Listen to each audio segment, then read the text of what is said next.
Empathize is all about putting out content that shows I understand your pain. I understand where you're coming from. I'm like you, or I've been there too, where it's all about speaking to those aspects of somebody's journey where it's hard and either you're encouraging them in the process.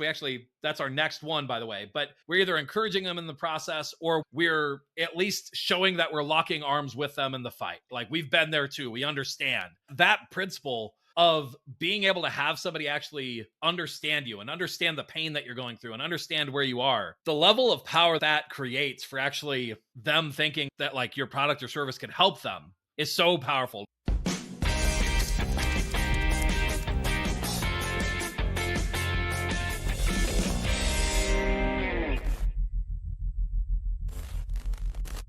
Welcome back. In this episode, we're going to be diving in to content strategies, otherwise known as the 8 E's. The whole purpose of this is for you to know how to do content marketing in a way that clearly and effectively builds know, like, trust, building influence with your audience over time, with your list, with wherever you're putting out content, so that they ultimately come to want to buy from you, become your client, work with you, etc. And how do you do that strategically? Because not all content is created equally. So you want to do this in a way that actually makes sense. So that's what we're diving into. Charlie, welcome back to the show.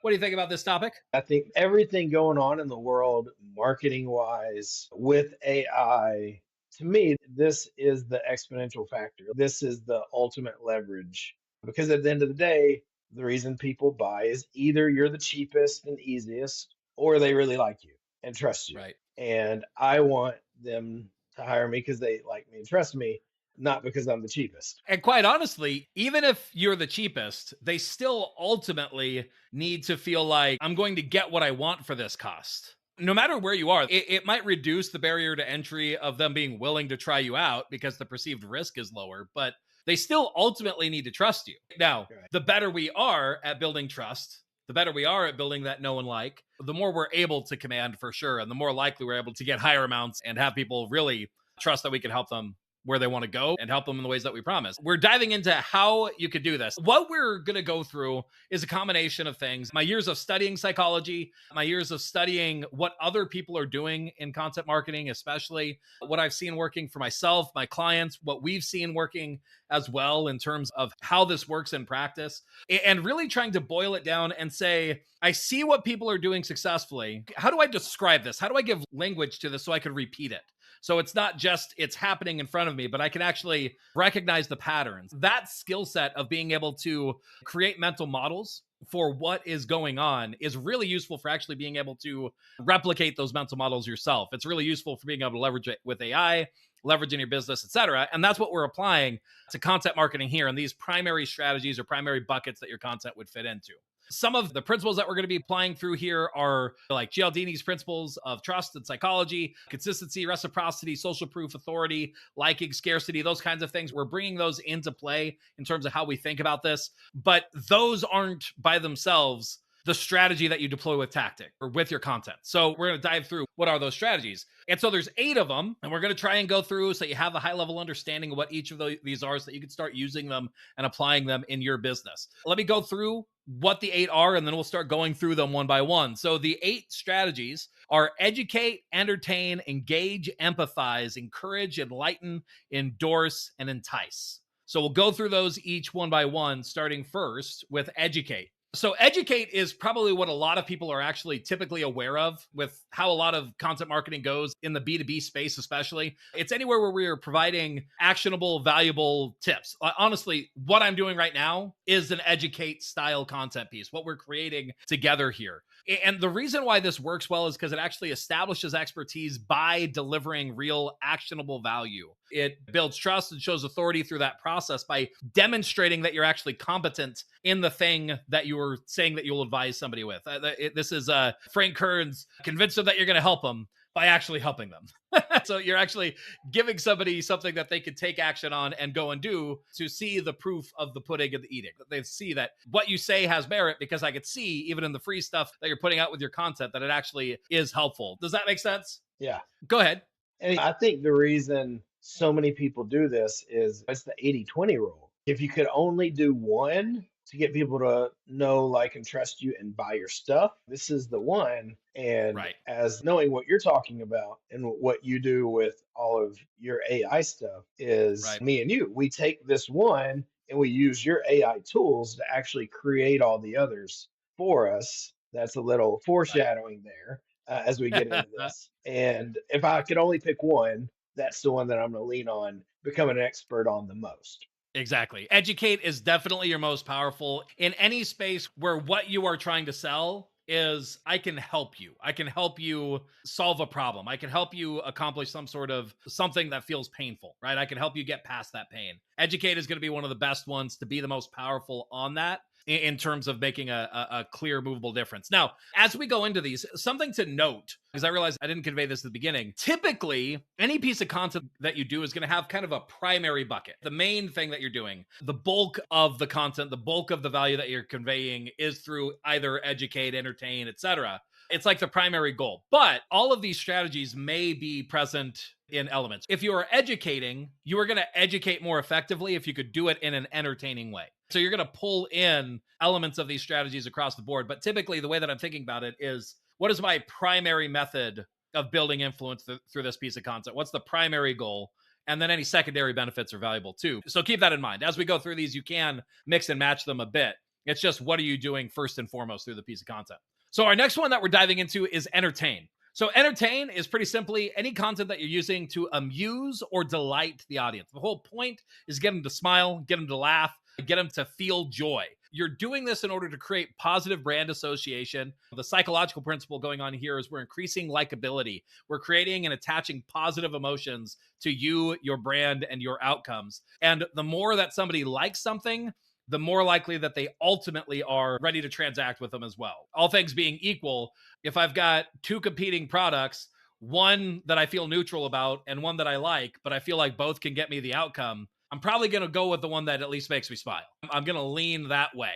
And so it's all about stacking the balance in that direction. Now, examples of this type of content, this is going to be if you're sharing memes that are relevant but related to what you talk about. And sometimes you might be doing content marketing where you're sharing information and jokes and things that like they have nothing to do with what you're actually solving, but they help somebody to like you and feel entertained by you as a person, making them more likely to do business with you. So, ideally, to me, I really like it when I can entertain somebody in a specific flow that fits with what I'm actually trying to win them to. But shoot, if I can entertain somebody, period, it's going to be helpful. Does that make sense? Do you like that mix? Yeah, my hope for me is I hope they're entertained as I educate them. For me, that's what I try to do. Usually, people that do business with me, they enjoy the way that I teach, the way that I do Right. other things. Some people are probably naturally more entertaining at grabbing content and finding memes. I've got 4 kids at home and like to travel and do jujitsu and got to work. I don't go out and do much of that. I try to mix this in with all the other stuff that I do. I don't want my stuff to be dry and boring. I try to just have fun with it. Yeah, and I think that's the key for most people. That's the easiest one to wrap your head around because there's a logical flow of saying, here's the message that I need to convey. How can I convey it in an entertaining way? It really is somewhat a separate skill set to very specifically say, hey, I'm looking to entertain. But some things that do this really well, I wouldn't say that these commercials were primarily entertainment. If you had entertainment on a scale, it would have tilted really heavily on the entertainment side. Things like Squatty Potty, Poopery, even like the way that some of like the Purple Mattress commercials came out, where they're very clearly making an offer and educating you on their product, but they're doing it in a way that is very obviously trying to make you laugh, trying to bring you in on a joke. And so that can be a powerful way to do it. Now, for the people that do naturally collect beams and naturally do that and have that power, that is an asset to you. Leverage that and don't feel like it's wasted time if it's something that comes naturally to you. What you're doing there is you're building that likability. But do note that by itself isn't enough for people to want to transact with you. So you still need to figure out the ways to build in some of these things that build authority, then build influence on top of that. But note that it's not wasted time, it just can't be the only thing that you're doing. Going into the next one, let's talk about engage. So this one actually is pretty simple. Tactically, this is any time that you were looking to directly encourage interaction. This is when you're asking questions, asking people to comment, doing things like running polls or surveys that people can participate in publicly. And the whole point of it, there's a really technical tactic of this, which is when people engage with your content, most of these platforms, it makes it more likely to be seen by other people because all of these platforms want posts that are getting interaction, keeping people on the platform. So there's that, where if I get you to comment on this, it's more likely to be seen by the next person, regardless of whether they comment. So it's like getting free visibility. But there is another element of this that just helps psychologically as well, where getting that interaction also helps. It shows that you have influence, which people see as like a social indicator that maybe you should have influence with them too. Other people in the tribe trust you, so maybe they should trust you as well. Other people are interacting with your content. Maybe this is valuable content I should be interacting with as well. It's an easy way to fairly naturally build out that social proof that we respond to and that we engage with as well. But that's the idea there. I don't think we need to dive into that one too much. It's really just anything that the point of it is to get interaction. So let's go ahead and move on to the next one. So the next one, I think this is a really powerful one. And it's one of the ones that I think people miss. So we've gone through some of the most common. Now we're going into the ones that we start getting a little bit more high level strategy here that people may not think to leverage, but really can be powerful if you do. So this one's empathize. Now, empathize is all about putting out content that shows I understand your pain. I understand where you're coming from. I'm like you, or I've been there too, where it's all about speaking to those aspects of somebody's journey where you know it's hard and either you're encouraging them in the process. That's our next one, by the way, but we're either encouraging them in the process or we're at least showing that we're locking arms with them in the fight. Like we've been there too. We understand that principle of being able to have somebody actually understand you and understand the pain that you're going through and understand where you are. The level of power that creates for actually them thinking that like your product or service can help them is so powerful. Does that one make sense to you?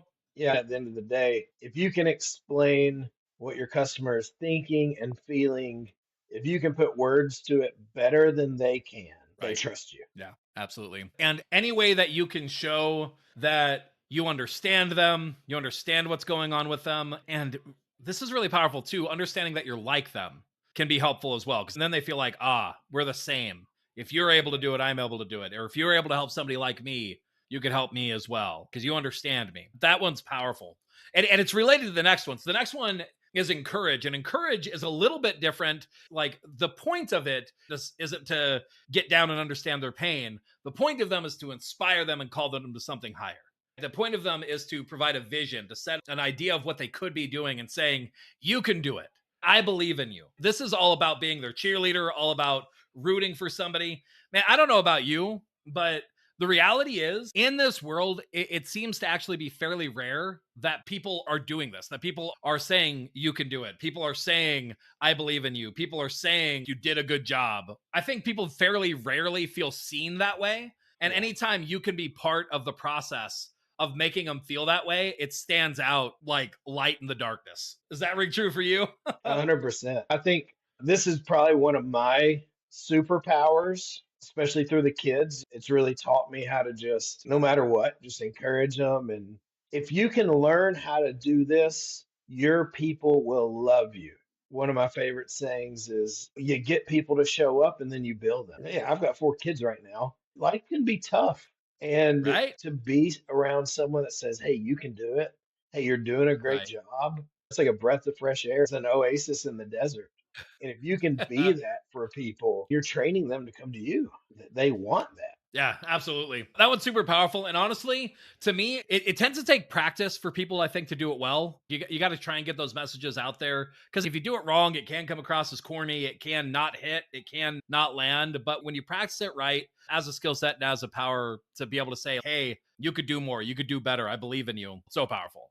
And that actually brings us to the next one. So the next one is enlighten. Now, enlighten, this one's a little bit different. This one is probably the first one where what you're doing is instead of just showing them something, oh, that makes sense, or I see that you relate to me. This one to me is really the giving somebody a new perspective, giving somebody a new way of thinking about something, providing deep perspective, deep insights where typically people are only looking at it one way. This kind of content is whenever you put something out and somebody's like, oh, yeah, that's true. I never would have thought about it that way. Anytime that you could get somebody to agree and simultaneously think, I never thought about it like that. Or, yeah, that makes sense. It suddenly makes sense and it didn't make sense before, right? Anytime that they can give people those kinds of insights, that's when we're talking about enlightenment. And that's very often we're talking one word sentences that people like see that and it just rings true. Anytime that you give a statement and you say, most people do it this way, here's the right way to do it, where that actually lands and that actually hits, where people see, oh, that is pretty typical and that is a waste of time.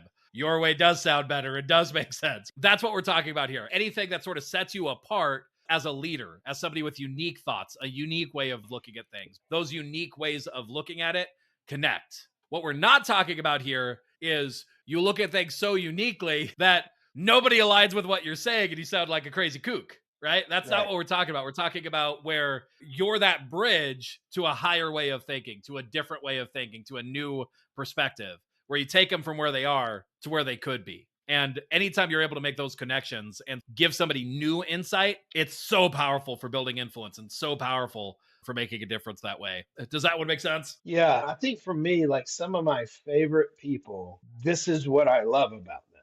For me, Dan Sullivan is a business coach. Him Right. teaching me focus on your superpower Right. and having a whole system around that. Or we both like Mike Michalowicz. And one Right. of the great things about Mike Michalowicz is a lot of times he'll say this something that I've heard before, but he's able to open it up in different ways. Seth Godin was like this. And what I've seen with these is it takes a lot of conversations with my clients on Right. like, all right, I see the new path, but it takes a lot of work for me to be able to explain it in a way that they get it. That Right. almost feels like the work there. I Right. see this world, you don't. I think Russell Brunson calls it the epiphany bridge, right? Yeah, exactly. And in terms of the simplest way, I think to create enlightened style content, anytime that you're dealing with myths and misconceptions. And the more that it's a real myth or misconception, the better it fits. You know, the equivalent of like a straw man. If I say, oh, some people think about it this way, maybe mostly nobody actually thinks about it that way. And so you're tearing down an argument that people don't actually care about. But if it is something where, for you, for instance, I know you talk about very often the concept of you don't want more leads, you want compliant clients. And that to me is one of these sort of enlightened kind of conversations where we're talking about it's a myth that you need more leads. Really, Right. you probably need less leads, right? Let's get rid of the lead. Leads are wasting your time, leads are costing you money. What you want is you want more compliant clients, and you think that you get them through leads, but that's not actually true. And so that's one of those moments where it's like when you connect those dots and show somebody how what they thought is true really is a malformed view of reality. Those are the moments that are really powerful to move somebody toward your way of thinking, to build influence, to get them to trust you with that next step as well. It's like you start them on that journey and they're very likely to take the rest of the path as long as they connect on that first part. And speaking of taking people on the next path, the next one is actually one of the biggest ones that helps to do this, and that's endorse style content. So, endorse content is all about building social proof and connection. So, the obvious examples are whenever you're leveraging testimonials, whenever you're leveraging how you're helping a client, showing case studies of the work that you've done, talking about client stories, those sorts of things, and having your clients share their own stories as well. Those styles of content of leveraging real world examples of what you're doing, that's super powerful for building credibility. But sometimes we even miss, I would still put it in this bucket of what I call the reverse testimonial, where I'm actually singing the praises of my clients, but it's also an opportunity and an excuse to talk about the fact that they're my clients and to talk about the work that we're doing and to reveal to other people that I work with people and to reveal to other people that I help people with these types of things. This amazing style of content where you get to make somebody else feel good while still creating content that builds influence and helping people in the process.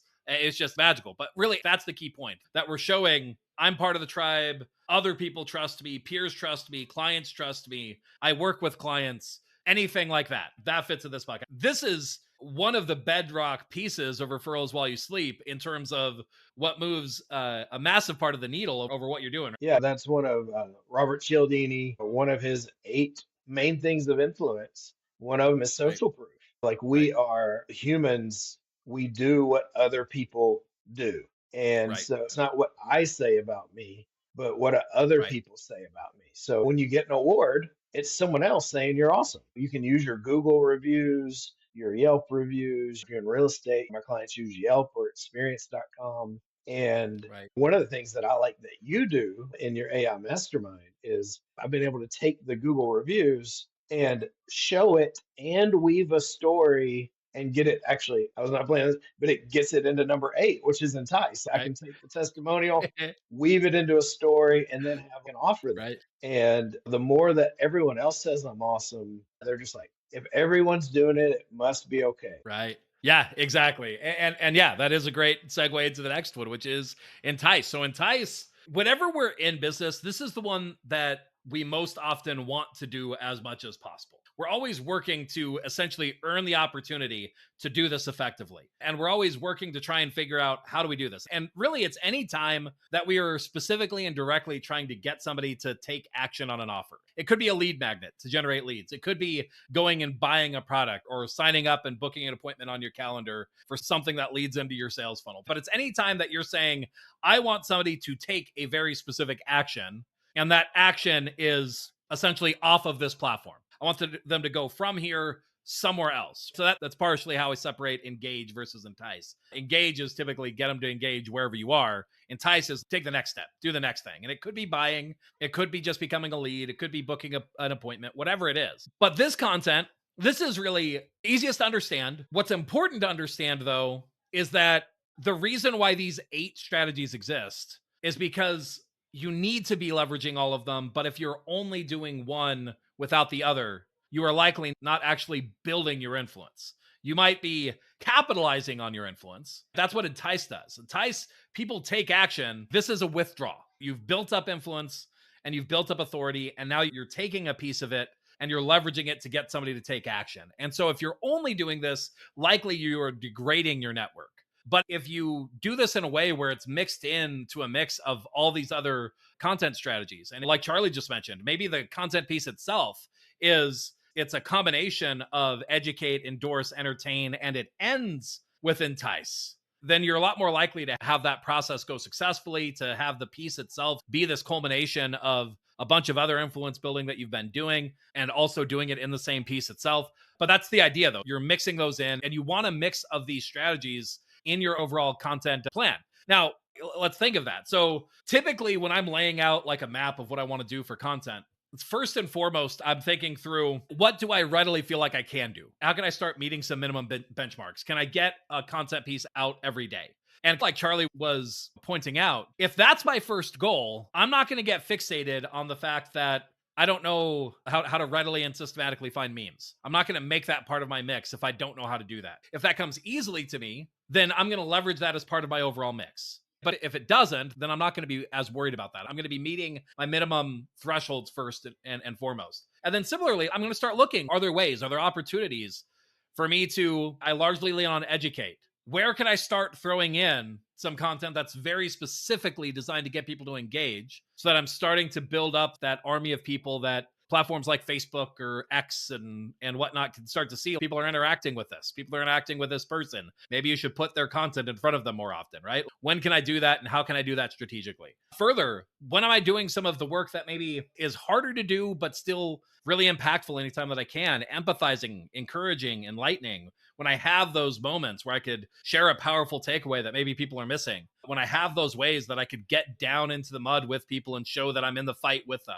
when can I do that? When can I leverage that? Just being aware that those opportunities exist starts to make it become easier and easier to see the chances, see those times. That's the overall idea here, is that we're looking, if you're thinking through, what does my content strategy look like? I find that it helps to step back and look at the mix and say, no recipe would be good if it only had all salt or all sugar or all flour. It's the mixture of those ingredients that ultimately creates something that we find valuable. I really hope that my mother-in-law listens to that so she realizes it doesn't need all salt. Fingers I crossed. You hear this, it'll make family dinners better. Sorry, love it.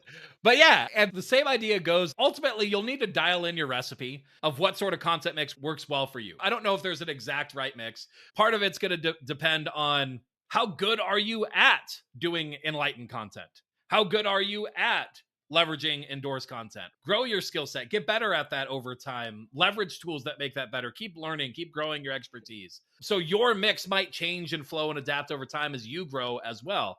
But leveraging some mix is definitely the journey that you want to go on. That's where your content is going to start doing heavy lifting for you, building reach, building audience, and building influence where people see your content and ultimately drive to action. And that's the idea here. That's the 8 strategies. Again, those are educate, entertain, engage, empathize, encourage, enlighten, endorse, and entice. And when you mix those, you put them out and you leverage them, you build influence and ultimately leverage your content marketing to get people to take action in ways that you want to. Hopefully those are helpful for you. I know for me, the biggest thing that this is helpful for is by being able to put words to what people are doing, it lets me start to understand how can I do the same thing, but apply it to my brand and apply it to my subject and apply it to what I want to build influence in. Having the words for it lets me start to see what pieces I could adapt and how I could reflow what somebody's doing into something that I want to do. If that kind of thing is useful for you, pretty soon, I don't know exactly my timeline on this, but I have been in the process of building out a library. At this point, I have over 403 social content templates that are in a database where I've done not only this categorization of what they're doing strategically, so you have templates for every part of this strategy of being able to educate, entice, empathize, all of that, and different frameworks and structures to deploy on content in your way to your market. Database also includes short form style posts, long form style posts, medium style posts, something that we haven't talked about that we probably will be on a future episode. We have persuasion catalysts that are in the mix as well, where we're talking about specific tactical styles that can build influence. They aren't strategies, but they're things that you could enter into the mix of your template to make them go even further. We've got different styles of tactics where there's common groupings for how you do this sorts of content as well. And we got all that in there. I don't know exactly yet what the final product is going to look like, but if you want to be aware of what that looks like and how you can get access to that, the information around it, definitely make sure that you are subscribed at zachhammer.me so you stay up to date and aware of what we're doing. Maybe reach out if any of that sounds useful or valuable to you and you want to see how I can help you put that into action, either in our mastermind or directly as a client. Feel free to reach out at zachhammer.me/contact, and I'd be happy to help you out there as well. Charlie, any final parting words on the 8 strategies? If you're not doing any, find one and do it. And either pick what it comes natural to you or do an educational show like me and you're doing. Find a friend, Right. have a conversation, and then get on Zach's waiting list. And when he opens this up, what he'll do is he'll show you how to take the one that you're doing, use AI to create all the others. I'm your beta test subject. That's what I'm doing. Pretty much all that I do now is I primarily just do this, and we create all the Right. content from that, and it works really Absolutely. well. Love it. Thanks so much. And yeah, thanks for another great episode. Until next time, we'll catch you guys on the next one. Thanks for tuning in to the Real Estate Growth Hacker Show. Remember, done is better than perfect. To turn the marketing ideas and tactics you just learned into real growth for your real estate business, visit us at realestategrowthhackers.com. If you like this episode, consider sharing it with another real estate professional who could benefit from the information. Or maybe you'd like to subscribe to the show to never miss an episode. You can leave a rating or review on iTunes with your biggest takeaway, helping this show to reach and help more people just like you. Thanks again, and we'll see you on the next episode.